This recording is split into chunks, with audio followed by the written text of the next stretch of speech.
కూటమి ఏర్పడి 2 సంవత్సరాలు అయిన దానికి ప్రజలకు ఏ విధంగా వెన్నుపోటు పొడిచి ఏ విధంగా మోసం చేసి దగా చేసి ఆయన అధికారంలోకి వచ్చినారు. వచ్చిన తర్వాత ఆ హామీలను ఏ విధంగా నెరవేరుస్తున్నారు, విస్మరిస్తున్నారు అనే దాని మీద ఒక రౌండ్ టేబుల్ సమావేశం ఏర్పాటు చేసుకొని వివిధ పార్టీలకు సంబంధించిన వాళ్ళు, వైఎస్ఆర్సీపీకి సంబంధించిన వాళ్ళు, అన్ని దానిల మీద కూడా రైతు మీద, పంచాయతీరాజ్ మీద, అదేవిధంగా ఉపాధి హామీ, విద్యార్థి యువతకు ఏ విధంగా జరుగుతున్న మోసం డిఎస్సీలలో కానీ, ఉద్యోగాల పేరిట కానీ, ఐటీలో, ఇవన్నిటినీ మీద కూడా మాట్లాడడం జరిగింది. అదేవిధంగా ఏ విధంగా మన ప్రభుత్వంలో మంచి జరిగిందో కూడా ఒకసారి మనమందరం కూడా మాట్లాడదాం. సంక్షేమంతో పాటు అభివృద్ధి మాట్లాడి దాని తర్వాత ఈ ప్రభుత్వంలో వాళ్ళు చేసిన హామీలకు ఏ విధంగా మోసం చేస్తున్నారు. మనము ప్రత్యక్షంగా నేరుగా అకౌంట్లలో, ఇండైరెక్ట్గా వివిధ మార్గాల ద్వారా పేద ప్రజలకు న్యాయం చేసేవి కొన్ని పథకాల పేర్లు చెప్తాను.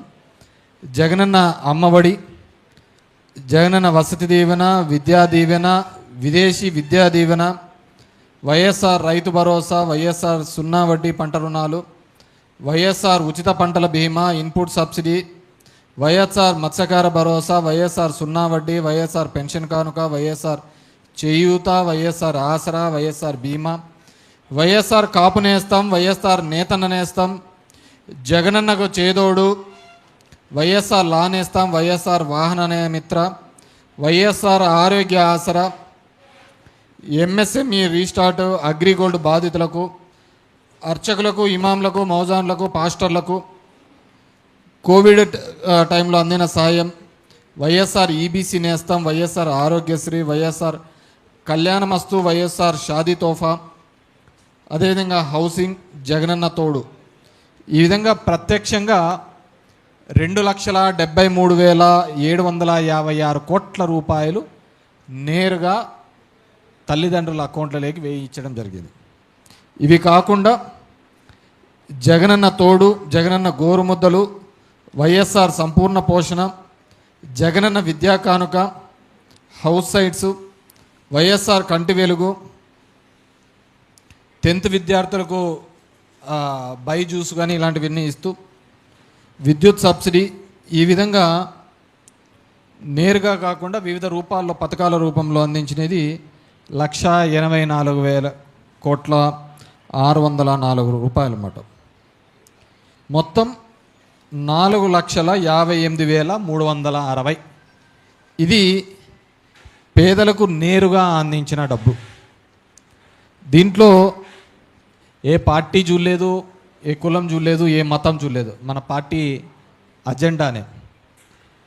ఎటువంటి అవినీతి కూడా తావు లేకుండా నేరుగా లబ్ధిదారునికి అందించాలి అనే ఒక ఉద్దేశంతో ఒక సచివాలయ వ్యవస్థ తీసుకొని రావడం జరిగింది. దాంట్లో ఒక 50 ఇండ్లకు ఒక వాలంటీర్లను తీసుకొని రావడం జరిగింది. ఇవన్నీ పర్యవేక్షించడానికి సంక్షేమంతో పాటు రైతుకు సంబంధించినది, టౌన్లో మున్సిపాలిటీకి సంబంధించిన అన్ని పర్యవేక్షించడం, ఒక్కొక్క సచివాలయంలో 10 మంది ఉద్యోగస్తుల్ని కూడా మనం పెట్టడం జరిగింది. ఆ విధంగా 1,00,000 మంది ఉద్యోగస్తులను ఏర్పాటు చేయడం జరిగింది సచివాలయంలో. మెడికల్ అండ్ ఫీల్డ్లో దగ్గర 50,000 మందిని, డాక్టర్లను కావచ్చు, నర్సులను కావచ్చు, స్టాఫ్ను తీసుకునే కార్యక్రమం చేసినాం. ఈ విధంగా ఎన్నో కార్యక్రమాలు చేయడం జరిగింది. ఈరోజు వీళ్ళు చెప్తున్న దాని ప్రకారం చూస్తే 4 పోర్ట్స్ కట్టేయడం జరిగింది. ఏ విధంగా అభివృద్ధి చెందాలి అనేది ప్రతి ఒక్క చోట్ల కూడా కనపడుతుంది. ఈరోజు వాటి పేర్లను మార్చచ్చు. ఏంది అది, స్వర్ణ వార్డులు, స్వర్ణ గ్రామాల, స్వర్ణమేమో అంత ఎత్తిపోయింది. ఆ రోజు ఆ విధంగా ఉండాలని జగన్మోహన్ రెడ్డి తీసుకొని రావడం జరిగింది. నువ్వు పేర్లు మార్చేది తప్ప కొత్తగా చేసినది ఏంది లేదు. ఈరోజు చంద్రబాబు చెప్పిన బాబు ష్యూరిటీ, మోసం గ్యారంటీ, సూపర్ 6లో ఆయన చెప్పిన దానిలో చూస్తే ఆడబిడ్డ నిధి కింద 18,000 నుంచి 50 ఏళ్ళ వరకు ఒక్కోరికి 1500 ఇస్తానని చెప్పడం జరిగింది. మనం ఇంతకుముందు ఆసరా కింద ఇచ్చినాం.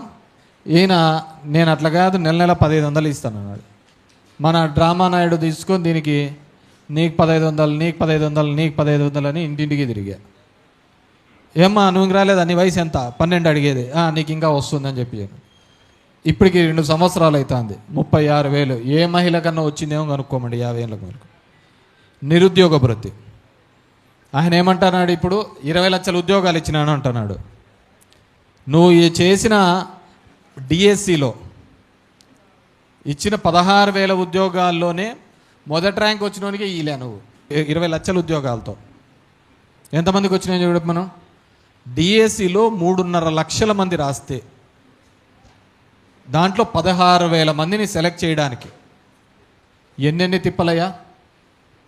దాంట్లో పెట్టిన స్పోర్ట్స్ కోటాలో పెంచడం ఏంది, దాంట్లో పెట్టిన గేమ్స్ ఏంటివి, స్పోర్ట్స్ ఏంటివి. ఈరోజు జిల్లాకు చూపిమనండి. మీరు పెట్టిన రిక్రూట్ చేశారు కదా 352 మందిని. ఇదిగో వీళ్ళని రిక్రూట్ చేసినాము, వీళ్ళ సర్టిఫికేట్స్ ఇవి, కావాలంటే చెక్ చేసుకోండి అని బహిరంగ సవాల్ విసరొచ్చు కదా.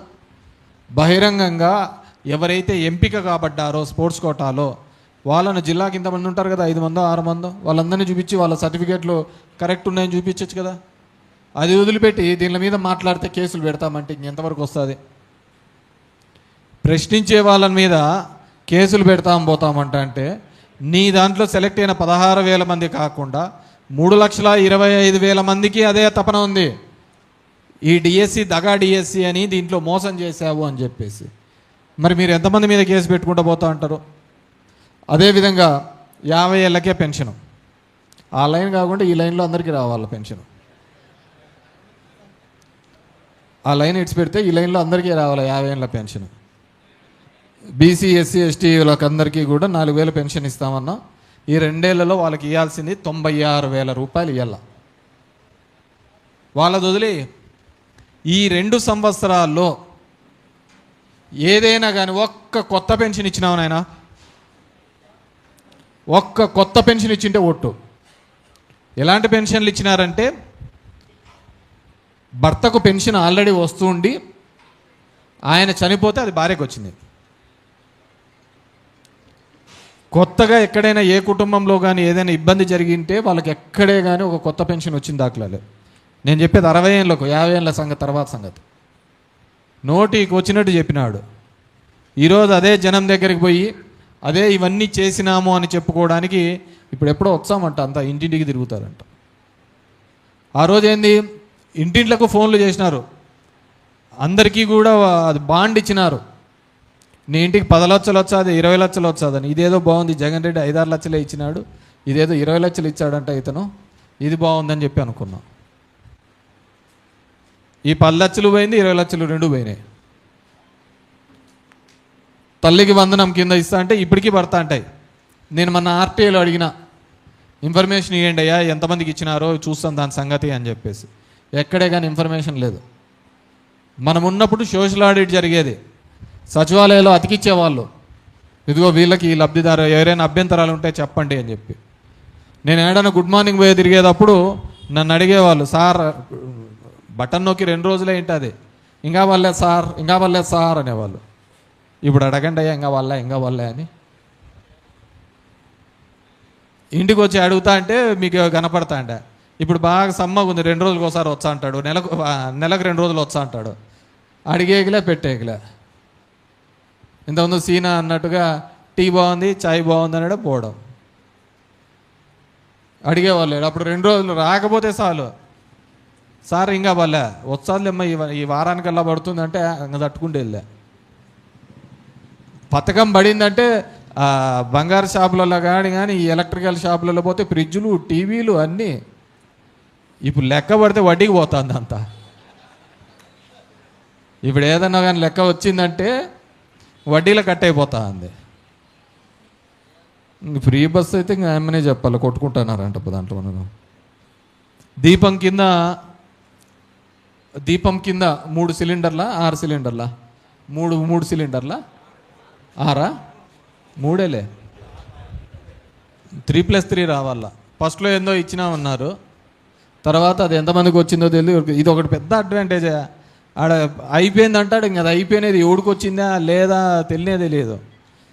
అన్నదాత సుఖీభవ 20,000 40,000. ఈ సుఖీభవ తర్వాత కానీ అసలు పంటకు గిట్టుబాటు ధర లేదు. మేము చీని 18,000తో అమ్మినాం, ఈరోజు 1,00,000 ఉంది. దాన్ని ఎవరు నిర్ణయిస్తారో తెలియదు. 5 రూపాయలు అరటిపండు లేక దున్నేసుకున్న కాలాలు. మిర్చి 700కు 1000 రూపాయలకు పోయిన కాలాలు. మాట్లాడిచ్చేవాళ్ళు లేడు, అడిగే దిక్కు లేదు, ఏంది చేసేవాళ్ళు లేడు. ఏమనంటే దీనికి సంబంధించిన అచ్చెన్నాయుడు చెప్తాడు, కాల్సబుద్ధి అవుతుంది నాకు అంటాడు. నువ్వు రైతుల దగ్గర పో. అంతకుముందు పైల్స్ ఆపరేషన్ చేసినారు, ఇంకోటి ఈసారి పెద్దది చేస్తారు ఆపరేషన్. అంటే అంత నిస్సిగ్గుగా ప్రతి వ్యవస్థను కూడా నిర్వీర్యం చేస్తూ విద్యా వ్యవస్థలో ఈరోజు నువ్వు పెద్ద నేను ఎప్పుడు చెప్తూ ఉంటా, మనం పెట్టుబడి పెట్టాల్సింది ఏదైనా ఉంటే విద్యార్థుల మీద, చదువు మీద పెట్టుబడి పెట్టాలి. చదువు మీద పెట్టుబడి కంటే కూడా ఇంకే పెట్టుబడి కాదు, విద్య వైద్యం. నువ్వు మంచి విద్యనిస్తే అతన్నే ఆకాశం అంత ఎత్తు ఎదుగుతాడు. ఆ విద్యను కల్పించడానికి నానా పాటలు వన్నాం. డైరెక్ట్గా గతంలో చంద్రబాబు నాయుడు గారు 14 నుంచి 1800 కోట్లు బకాయి పెడితే నేరుగా మళ్ళీ ప్రభుత్వం వచ్చిన తర్వాత బకాయి అంతా చీర్చి, ఇలా కాదు అది తల్లిదండ్రుల అకౌంట్లోనే వేస్తే వాళ్లకు బాధ్యత ఉంటుంది, వాళ్ళు కూడా నేరుగా పోయి అక్కడ అడుగుతారు అని చెప్పేసి వాళ్ళ అకౌంట్లలో వేసిన. వీళ్ళందరూ ఏం చేసినారు, మాకు అట్లా కాదు, వాళ్ళు బేరమాడి 1000-2000 తగ్గించారు అని చెప్పేసి స్కూల్ యాజమాన్యం అంతా కోర్టుకు పోయింది. నేరుగా మాకేండి అంతకంటే అదృష్టం ఏం కావాలా. ఇప్పటికి 4,000 కోట్లు బకాయి వాళ్ళకు. తల్లిదండ్రులు నేను కదా మన ఆంధ్రజ్యోతిలోనే వచ్చింది, సర్టిఫికెట్లు ఇవ్వటం లేదు అంట. ఎందుకు ఇచ్చారు? వాళ్ళు కాలేజీలు స్టాఫ్కు ఫీజులు ఇవ్వాలా, వాళ్ళు మెయింటెనెన్స్కి ఫీజులు కట్టుకోవాలా, నువ్వుగా ఫీజులు ఇవ్వకపోతుంది ఏ విధంగా వస్తా ఉంటుంది? విద్యా వ్యవస్థను సంపూర్ణంగా నాశనం చేసి పెట్టేసినాడు. సంపూర్ణంగా విద్యా వ్యవస్థనంతా కూడా గబలింపు. అదేవిధంగా వైద్య వ్యవస్థ, డాక్టర్లు పోయి డిస్కషన్ కూర్చొని మాకు సీఎంఆర్ఎఫ్ మాకు ఇది రావటం లేదు, ఆరోగ్యశ్రీ నిధులు రావటం లేదని ధర్నాలు చేయాల్సిన పరిస్థితి. ఒక పేదవాడు హాస్పిటల్కి పోవాలి అన్నా కానీ ఆలోచించుకో. ఇంతకుముందు ఏంటంటే ఎక్కడైనా ఒక నమ్మకం ఉంటుండే, చేతిలో కార్డు ఉంటే చాలు, పోతే చాలు, వస్తా ఉండే ఆ నమ్మకం. ఈరోజు ఆ పద్ధతి లేదు. ఎక్కడ చూసినా, నేను ఎక్కడో చూసినా, సత్యకుమార్ చెప్తా అంటే గతంలో 19 నుంచి 24లో ధర్మవరంలో 3 కోట్ల రూపాయల వరకు మాత్రమే సీఎంఆర్ఎఫ్ రిలీఫ్ వచ్చింది. నేను వచ్చిన 2 ఏళ్లలోనే 9 కోట్ల సీఎం రిలీఫ్ తీసుకొని వచ్చినానని ఎప్పుడు ఎక్కడో చూసా. గుడ్, బాగా మంచిదే ఉంది. అది 3 కోట్లు కాదయా, మేము మొత్తం 5 ఏళ్లలో 5 కోట్లు ఎంతో ఇప్పించే కార్యక్రమం చేసినాం. కానీ ఎందుకు సీఎంఆర్ఎఫ్లు ఎక్కువ వస్తున్నాయి? హాస్పిటల్లో ఆరోగ్యశ్రీకి నీకు చేర్చుకోకుంటేనే కదా వచ్చేది. బిల్లులు ఎందుకు వచ్చాయి చెప్పు? ఫ్రీగా హాస్పిటల్ పోతే జరిగితే సీఎంఆర్ఎఫ్ రాదు కదా. అంటే నీ శాఖలోనే నువ్వు నిర్వహించే ఆరోగ్యశ్రీలోనే సరిగ్గా నిర్వహించడం లేదు కాబట్టి బిల్లులు తీసుకొని వస్తున్నారు. ఆడ కట్టి లెక్క కట్టి తీసుకొని వస్తున్నారు. ఆ కట్టిన దానిలో 100% ఏం రాదు, ఇచ్చేది 60-70 ఎంత శాతం ఇస్తారు. ఫ్రీగా ఆరోగ్యం రావాల్సిన చోట డబ్బులు కట్టి ఆరోగ్యం చేయించుకుంటారు, నీ దగ్గరకు వచ్చి రీఎంబర్స్. దానికి సంబరాలు కాదు చేసుకోవాల్సింది, బాధపడాలా. సీఎంఆర్ఎఫ్లు తగ్గల్లా, ఆరోగ్యశ్రీ సేవలు పెరగాలి. అది ఉచిత వైద్యానికి ఏదైనా అర్థం ఉంటుంది. అది వదిలిపెట్టేసి పడేసినారు. అంటే విద్యారంగం కావచ్చు, వైద్య రంగం కావచ్చు, మనం ఏదైనా కానీ మాట్లాడినామంటే దాని మీద ఒకటి చెప్తాడు, గొడ్డలి పార్టీ.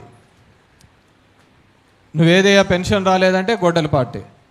ఇంకేందయ్యా ఇక్కడ గొడవలు చేస్తున్నా, మమ్మల్ని ఇబ్బంది పెడుతున్నారు అని ఏదైనా పోస్ట్ పెట్టినామంటే మీది గొడ్డలి పార్టీ. అంటే మిమ్మల్ని దానికోసం కాదు కదా, ఏదో ఈ రాష్ట్రం అంతా నాశనం అయిపోయిందని చెప్పేసి, శ్రీలంక అయిపోయిందని చెప్పేసి మీరందరూ కూడా తీసుకొని రావడానికి వచ్చినారు. ఈరోజు రాజధాని నిర్మాణం పేరిట నిన్న చూసా, లండన్ ఈ తరహాలో ఒక పెద్దది పెట్టించేసి 571 కోట్లు అయిపోతుంది అని చెప్పేసి. నీకు మెడికల్ కాలేజీలు కట్టడానికి లేదు, అమరావతిలో లండన్ అయిన పెడతానంటావు, హైకోర్టు ముందర సుందరీకరణకు 600 కోట్లు అంటావు, దగ్గర దగ్గర 69 బ్రిడ్జిలు వేపియాలా అంటావు. అది ఇంపార్టెంటా? మెడికల్ కాలేజీలు ఇంపార్టెంటా? మెడికల్ కాలేజీలు కట్టిస్తే ఎంతోమందికి, ఎందుకంటే నాకు తెలుసు ఎంతోమంది పిల్లల తల్లిదండ్రులు ఆస్తులు అమ్ముకొని పిల్లలను చదివిస్తూ ఉంటారు. పిల్లల్ని డాక్టర్ చదివించాలి అనే ఒక ఉద్దేశంతో ఆస్తులు అమ్మి చదివిస్తూ ఉంటారు. అలాంటిది ప్రభుత్వ మెడికల్ కాలేజీలు వస్తే ఆ కుటుంబం ఎంతగా ఉపయోగపడుతుందో కూడా తెలియని పరిస్థితి.